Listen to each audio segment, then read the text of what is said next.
ઉના તાલુકાના 77 ગામડા છે, જે પૈકીમાં અનેક ગામડાઓ છે તેની સાથે વાદ વિવાદ રાખવામાં આવ્યો। 77 ગ્રામ પંચાયતો છે।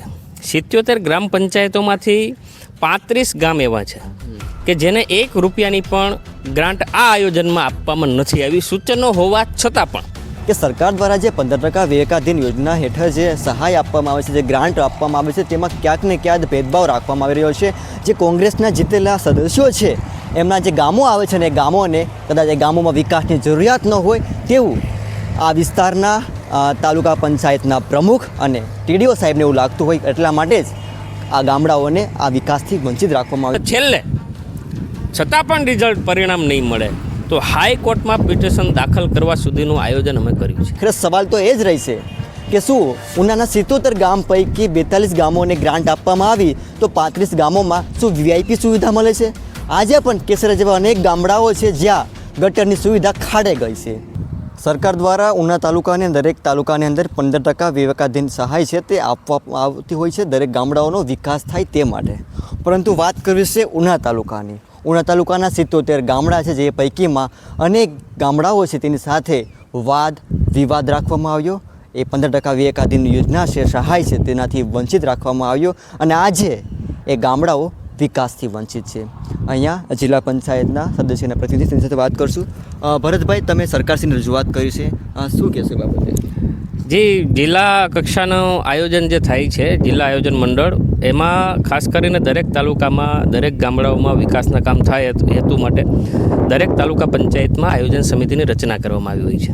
ખાસ કરીને આપણે આજે જે વાત કરીએ છીએ 15% વિવેકાધીન ગ્રાન્ટની વાત કરીએ છીએ, ખરેખર એ જિલ્લા કક્ષાનું આયોજન છે, પરંતુ તાલુકાના બધા ગામડાઓને આવરી લેવામાં આવે એ હેતુથી એક સમિતિ બનાવી તાલુકા લેવલે, જેમાં એના અધ્યક્ષ જે છે તાલુકા પંચાયતના પ્રમુખ હોય છે, સભ્ય સચિવ છે એ તાલુકા વિકાસ અધિકારી હોય છે, જિલ્લા પંચાયતના ચૂંટાયેલા તમામ સભ્યો હોય છે, ધારાસભ્યો હોય છે।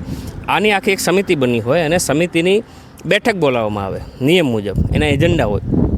બેઠકની અંદર જે છે એ જે પણ કોઈ આ સમિતિના સભ્ય છે એ સભ્ય દ્વારા પોતાના વિસ્તારના વિકાસના કામોના સૂચન એ લેખિતમાં કરવાના હોય છે અને અમારા દ્વારા પણ અમારા જે 14 ગામ છે, સાથે સાથે કોબના જે 12 ગામ છે, આ બંને જિલ્લા પંચાયતના સભ્ય દ્વારા લેખિતમાં સામાન્ય જે સભા આયોજનની સભા મળે એ પહેલાં તાલુકા વિકાસ અધિકારીને અમે રજૂઆતો કરી। ખરેખર નિયમ એવો હોય છે કે તાલુકા વિકાસ અધિકારી સભ્ય સચિવ તરીકે કાર્યવાહી નોંધ જે બેઠકની હોય છે લખવાની જવાબદારી, તેમજ નિયમ મુજબ આયોજન થાય, તમામ જે સભ્યો છે એમના જે સૂચનો છે એના ઉપર પણ ચર્ચા થાય, એ પણ કાર્યવાહી નોંધમાં આવે। એ બધી જ આ આખી બેઠકને ચલાવવાની જવાબદારી એ સભ્ય સચિવ તરીકે તાલુકા વિકાસ અધિકારીની હોય છે। આ વખતે કેવું થયું, અમે લેખિતમાં રજૂઆત કરી, એ પછી અમને ખ્યાલ આવ્યો કે ભાઈ જે અમે રજૂઆતો કરી છે 14 ગામમાં 14 કામો રજૂઆત કર્યા, નિયમ મુજબ રજૂઆત કરી છે, એ કામોની ફાળવણી અમને કરવામાં નથી આવી। નિયમ મુજબ અમે જ્યારે તાલુકા વિકાસ અધિકારીને પૂછ્યું ત્યારે એમણે કીધું કે ભાઈ કાર્યવાહી નોંધમાં તમારા કામનું સામેલ અમે કરશું, એમના દ્વારા કોઈ પણ કામ સામેલ કરવામાં નથી આવે। ખરેખર નિયમ એવો છે કે અમે જે 14 ગામનું સૂચન કર્યું એ કાર્યવાહી નોંધમાં આવવું જોઈએ અને એને તમે મંજૂર કરો છો કે ના મંજૂર કરો એ કારણ સહિત કાર્યવાહી નોંધમાં એને દર્શાવવાની જવાબદારી એ તાલુકા વિકાસ અધિકારીની સભ્ય સચિવ તરીકેની છે। ભરતભાઈ, મારે જાણવું છે, ઉના તાલુકાના 77 ગામ છે, એ ગામમાં કેટલા ગામોમાં આ વિવેકાધીન જે 15% છે તેની ગ્રાન્ટ આપી છે, કેટલા ગામોમાં બાકી છે અને નથી આપી તો એ પાછળનું શું કારણ હોઈ શકે? જો ખાસ 77 ગ્રામ પંચાયતો છે, 77 ગ્રામ પંચાયતોમાંથી 35 ગામ એવા છે કે જેને 1 રૂપિયાની પણ ગ્રાન્ટ આ આયોજનમાં આપવામાં નથી આવી, સૂચનો હોવા છતાં પણ 42 ગામ એવા છે કે એમને ગ્રાન્ટ આપવામાં આવી છે। એમાંથી પણ 13 ગામ એવા છે, 77માંથી 13 ગ્રામ પંચાયતો એવી છે કે એને 64% કરતાં વધારે રકમ ફાળવી દેવામાં આવી છે, જે સદંતર નિયમ વિરુદ્ધ છે। નિયમ એવો છે કે ભાઈ તમામ ગામડાઓને ન્યાય મળે, એ પછી ગ્રાન્ટ જો બચત રહેતી હોય તો તમે બીજા ગામને આપી શકો એવો નિયમ છે, પરંતુ આ નિયમોને આ તાલુકા પંચાયતના પ્રમુખશ્રી અને સભ્ય સચિવ તાલુકા વિકાસ અધિકારી આ નિયમોને ઘોળીને પી ગયા હોય મને લાગે છે। નિયમ એવો છે કે જે સૂચનો આવ્યા છે એનો અહેવાલ તૈયાર કરીને જિલ્લા આયોજન મંડળને મોકલવાનો હોય છે, પરંતુ આ સભ્ય સચિવ દ્વારા માત્ર મંજૂર કરવાના કામોની જ યાદી જિલ્લા આયોજન મંડળને મોકલે છે અને દેખાડો કરે છે કે ખરેખર નિયમ મુજબ આયોજન થયું છે. ખરેખર એવું નથી. 35 ગામડાઓ સદંતર નિષ્ફળ ગયા છે એમાં એ ગ્રાન્ટ આપવામાં, અને એની પાછળના કારણ કે જે જિલ્લા પંચાયતો હાર્યા છે ભાજપના લોકો, એ જિલ્લા પંચાયતોના ગામડાઓમાં ભાજપને લીડ મળી હોવા છતાં પણ માત્ર જિલ્લા પંચાયતનો સભ્ય હાર્યા છે એને ધ્યાનમાં રાખીને ગ્રાન્ટ ના આપવામાં આવી હોય એવું અમને આમ તો પ્રાથમિક દ્રષ્ટિએ દેખાય છે. તમે જે વાત કરો છો અધિકારીઓ સાથે, એન્જિનિયર હોય, શું એનો પ્રતિભાવ આવતો હોય છે? એમના પ્રતિભાવ એટલા છે કે જેની બહુમતી હોય એને કામ ફાળવવાના. ખરેખર નિયમ એવું છે કે જો વિપક્ષમાં સભ્ય ચૂંટાય અને તમે જો એને કામ ના ફાળવો તો એ તો બંધારણ વિરુદ્ધ છે, નિયમ વિરુદ્ધ છે, સરકારના પરિપત્રનો ભંગ છે. એટલે એમના દ્વારા જે જવાબ આપવામાં આવે છે એ માત્ર ને માત્ર હવામાં જવાબો છે, ગેરબંધારણીય જવાબો છે, નૈતિકતાપૂર્વકના જવાબો નથી. એટલે આ જે જવાબો મળે છે એમાં મને એવું લાગે છે અધિકારીઓ સાથે વાત કરતાં કે એમની કાંઈક મજબૂરી છે, અને આ પ્રકારનું આયોજન માત્ર ને માત્ર ઉના તાલુકા પંચાયતમાં થયું છે. બીજા તાલુકામાં, જિલ્લા પંચાયતમાં દરેક સભ્યને ભાગે પડતી રકમ આપવામાં આવે છે અને આયોજન કરવામાં આવે જેથી કરીને બધા લોકોને ન્યાય મળે. એકવાર તાલુકા પંચાયત, જિલ્લા પંચાયતનો સભ્ય ચૂંટાયા પછી એ કોઈ પાર્ટીનો નથી રહેતો, એ પોતાના મત વિસ્તારમાં એને કોઈ ભેદભાવ કરવાનો અધિકાર નથી. એમ તાલુકા પંચાયતના પ્રમુખને પણ કોઈ પણ ગામ સાથે ભેદભાવ કરવાનો અધિકાર નથી, સભ્ય સચિવને પણ નથી. તમે જે સરકારમાં રજૂઆત કરી છે, શું તમારી માંગો એમાં રાખી છે તમે? અમે સરકારને રજૂઆત કરી છે, એમાં ખાસ કરીને સામાન્ય વહીવટ વિભાગના નાયબ સચિવ કે જે આયોજનને જોતા હોય છે, આયોજન મંડળને જોતા હોય છે, એમને રજૂઆત કરી છે.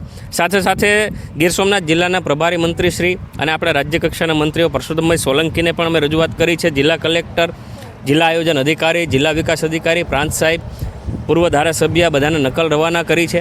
અમારી એટલી માંગણી છે કે જે આયોજન થયું છે નિયમ વિરુદ્ધ થયું છે, સરકારના પરિપત્રનું ભંગ થયું છે, જિલ્લા પંચાયતના સભ્યને મળેલા અધિકારોનું હનન થયું છે, એમના જે સૂચનો કાર્યવાહી નોંધમાં લખાવવા જોઈએ નથી લખ્યા, એટલે ગેરરીતિ આચરવામાં આવી છે.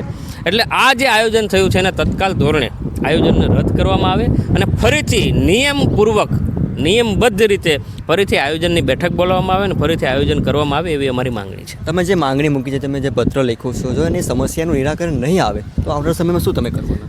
જો અમને બંધારણે અધિકાર આપ્યો છે કે જિલ્લા પંચાયતના સભ્ય તરીકે ચૂંટાયા પછી પણ તમારી સાથે ભેદભાવ થાય અથવા કોઈ ભેદભાવ કરે છે અને એમાં જે જવાબદાર છે, કારણ કે આ આયોજન જે થાય છે એમાં 2 જણની સહી આવે છે, તાલુકા પંચાયતના પ્રમુખ અને સભ્ય સચિવ તરીકે તાલુકા વિકાસ અધિકારીની સહી આવે છે. આ બંનેની સંયુક્ત જવાબદારી છે કે જે પ્રમાણેના સૂચન મુજબ આયોજન કરીને મોકલવાનું. પણ તેમ છતાં સરકાર દ્વારા કોઈ આમાં નક્કર કાર્યવાહી કરવામાં નહીં આવે તો આવનારા સમયમાં અમે તમામ સરકારી કાર્યક્રમોનો બહિષ્કાર કરવાના છે, તમામ સરકારી કાર્યક્રમોનો અમે વિરોધ કરવાના છે, લેખિતમાં પણ વિરોધ કરવાના છે. સાથે સાથે આવનારા સમયમાં જે સામાન્ય સભા મળશે, જનરલ બોર્ડ મળશે, એમાં પણ આ પ્રશ્નની રજૂઆત કરશું. ત્યાં પણ અમને નહીં સાંભળે તો અમે વોકઆઉટ કરશું, અમારા અધિકાર માટે આંદોલનો કરવા પડે તો આંદોલન કરીશું. ને છેલ્લે છતાં પણ રિઝલ્ટ, પરિણામ નહીં મળે તો હાઈકોર્ટમાં પિટિશન દાખલ કરવા સુધીનું આયોજન અમે કર્યું છે. અંતિમ સવાલ કરવો છે, અધિકારીઓ અને રાજકીય નેતાઓ વચ્ચે કંઈ શું સંકલન હશે? તો એવા શું કારણો હશે કે આ લોકો અધિકારીઓ છે તે આ રીતે કામ કરી રહ્યા છે? સંકલનમાં તો હોય જ છે, ચૂંટાયેલા પદાધિકારી હોય એની સાથે સંકલનમાં હોય છે સરકારી અધિકારીઓ, પરંતુ એમને કોઈ અધિકાર નથી મળી જતો કે તમે વિપક્ષમાં ચૂંટાયેલા સભ્યો સાથે ભેદભાવ કરો. ઘણીવાર એની મજબૂરી પણ હોય છે, પરંતુ મજબૂરી હોય એ વાત આખી અલગ છે અને જે નિયમો કાગળ ઉપર છે એ પણ અલગ છે. એમને ગમે તેટલા સંકલનમાં હોય, ગમે તેટલા એની સાથે સારા સંબંધો હોય, પરંતુ નિયમોનું ઉલ્લંઘન કરીને એ લોકો પોતાની કામગીરી ના કરી શકે. ખરેખર અંતે તો એ પ્રજાની સેવા માટે બેઠા છે, પ્રજાના કામો માટે બેઠા છે. જેમ લોકોએ અમને ચૂંટીને મોકલ્યા છે એમ પ્રજાના પૈસામાંથી, ટેક્સમાંથી એને પગાર મળે છે. એટલે સંયુક્ત જવાબદારીથી ગામડાઓનો વિકાસ કરવાનો હોય છે. પરંતુ પ્રજા આ બધું જાણે છે, પ્રજાને ખબર છે આ બધું કોણ કરે છે, કોણ કરાવે છે, શું કામ કરાવે છે. આવનારા સમયમાં, કારણ કે આ પ્રજાએ એ લોકોને ખોબે ખોબે મત આપ્યા છે. માત્ર ભરત સિંગણના ઘરવાળાને જિલ્લા પંચાયતના સભ્ય તરીકે ચૂંટીને મોકલી દીધા એટલે એની સાથે વિરોધ કરવાનો, અન્યાય કરવાનો. એટલે ભાઈ અગાઉ તમને મતો આપ્યા ખોબે ખોબે ભરીને, અને તમે એ લોકો સાથે અન્યાય કરો છો. આ લોકો બધું જુએ છે. આવનારા સમયમાં ચૂંટણીમાં તમને જડબાતોડ જવાબ આપવાના છે. તમે ગામમાં મત માગવા જશો ત્યારે તમને આ સવાલો લોકો કરવાના છે. જ્યાં દોસ્તો આ હતા મોટા ડેસર જિલ્લા પંચાયતના સદસ્યના પ્રતિનિધિ, જેઓનો આક્ષેપ છે કે સરકાર દ્વારા જે 15% વિવેકાધીન યોજના હેઠળ જે સહાય આપવામાં આવે છે, જે ગ્રાન્ટ આપવામાં આવે છે, તેમાં ક્યાંક ને ક્યાંક ભેદભાવ રાખવામાં આવી રહ્યો છે. જે કોંગ્રેસના જીતેલા સદસ્યો છે એમના જે ગામો આવે છે ને ગામોને કદાચ એ ગામોમાં વિકાસની જરૂરિયાત ન હોય તેવું આ વિસ્તારના તાલુકા પંચાયતના પ્રમુખ અને ટીડીઓ સાહેબને એવું લાગતું હોય, એટલા માટે જ આ ગામડાઓને આ વિકાસથી વંચિત રાખવામાં આવ્યો છે. આખરે સવાલ તો એ જ રહેશે કે શું ઉનાના 77 ગામ પૈકી 42 ગામોને ગ્રાન્ટ આપવામાં આવી તો 35 ગામોમાં શું વીઆઈપી સુવિધા મળે છે? આજે પણ કેસરા જેવા અનેક ગામડાઓ છે જ્યાં ગટરની સુવિધા ખાડે ગઈ છે.